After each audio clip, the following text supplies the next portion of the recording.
নমস্কার বন্ধুরা, আশা করি আপনারা সবাই খুব ভালো আছেন। কৃষ্ণার্জুন চ্যানেলের পক্ষ থেকে জানাই আপনাদের আন্তরিক স্বাগত। কার্তিক মাস শ্রীহরি বিষ্ণুর অত্যন্ত প্রিয় মাস। এটি ভক্তদের মনোবাসনা পূরণের একটা বিশেষ মাস।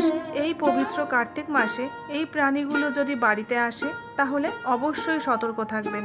এই প্রাণীদের আগমন আপনার জীবনে বিরাট পরিবর্তনের সংকেত দেয়। আপনার জীবন থেকে খারাপ দিনের অবসান ঘটে সৌভাগ্যের আগমন ঘটতে চলেছে। যে বাড়িতে কার্তিক মাসে এই প্রাণীগুলোর আগমন ঘটে সেই বাড়িতে উন্নতি কেউ আটকাতে পারে না। আপনি জীবনে ভালো সময়ের সাক্ষী হতে চলেছেন।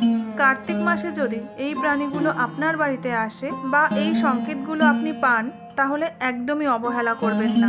এই পবিত্র কার্তিক মাস চলাকালীন এই সমস্ত প্রাণীগুলো যদি আপনার বাড়িতে আসে তাহলে তাদের ভুল করেও তাড়িয়ে দেবেন না। এতে মা লক্ষ্মী এবং মা দুর্গা আপনার ওপর চরম রুষ্ট হয়ে যাবেন।